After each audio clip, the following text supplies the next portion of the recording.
Hey guys, it has been a couple days since I've done an update, and just wanted to show kind of some progress. You see all this wax behind the bees is getting capped over, which is really exciting. So this outer frame they're almost done with. A lot of the wax is capped already. You can see kind of again in the corners, it's still not finished, but they're very much in the progress of closing these cells or finishing them out. They don't really close the cells until it's cured honey. Now, one of the really interesting things that I noticed today was if you look at the back of the hive where the frames are, or where the little observation of the frames are, these three are the three that I drained, what's that, almost a week ago?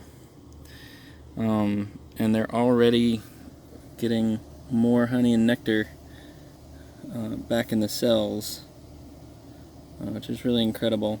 I still have not drained this last frame here. They're still filling out the outside edge. Pretty much all of this left-hand side is completely full and capped and ready to go, but they have not completed and filled the outside of this one. Same thing with this one. It's for the most part like 80-85% of it is fully filled and capped, but the rest of it is not. And if you look, focus.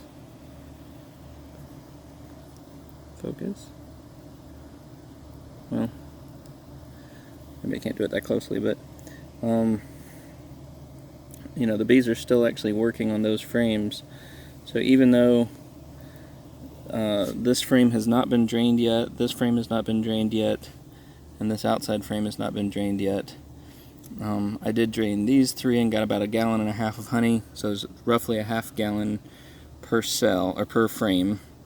And these were all fully capped, fully ready to go.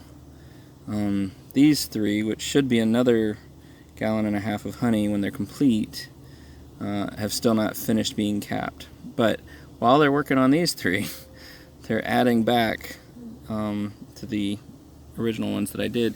You can kind of see even to the side, you can catch it at the right angle, that they're working on adding to fixing the wax and resealing it, which has just been really cool to watch.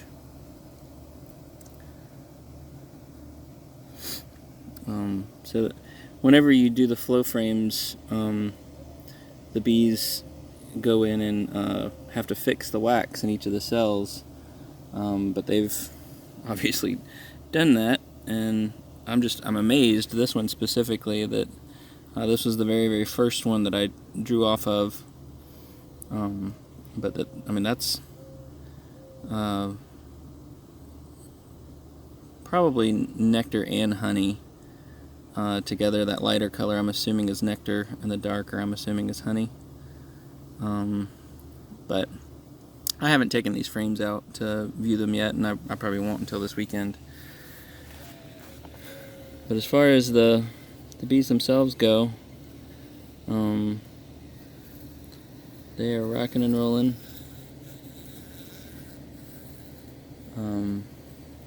I left the jar that I had collected out here, and the bees have basically cleaned it out to be a perfectly clear jar again.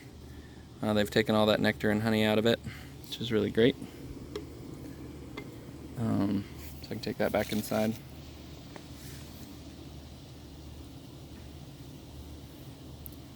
So I have had a problem. You can see there's a little red ant on here, but I've had a problem recently with sugar ants and red ants coming around the hive. So I was trying to figure out what to do about them. One of the things I had read that was safe, non-invasive way to treat was diatomaceous earth. And so I've powdered diatomaceous earth around the outside of the hive, along all of the little areas underneath. diatomaceous earth is basically a fossilized sea creature from, millennia ago. But it's silica. It's just basically what their shells were. And this is food grade diatomaceous earth, and what it does is it's a desiccant, so it absorbs moisture, and also the edges of the it's extremely fine, and it's almost like a baby powder consistency, but it's not harmful on the ground. At least it's not harmful to the bees, because the bees don't really go down to the ground. But as far as ants and any beetles or fleas or mites or anything like that, it can dry them out, and so it stops the life cycle process for those from invading into the hive. So it's an easy way that's non-toxic. It's not bad for the environment. It's actually a food grade substance. People use it for dietary purposes. I'm just trying to keep ants off of the hive and ants out of the bees' way. I have had some hive beetles, so that was another idea. If you have any hive beetles, the larvae, when they fall through, get dried out and never become beetles, and it stops the life cycle process. So, with that said, obviously if there's any questions, I'd love to see it in the comments, and let me know. And thank you guys. I'll probably be doing another video over this weekend. I'm hoping, if they keep producing at the rate that they have been, that I will be able to drain off these two frames. I'm most excited about this one because I'll be able to actually get the video from this angle of draining the hive out, so you'll be able to see it in process, which will be really cool.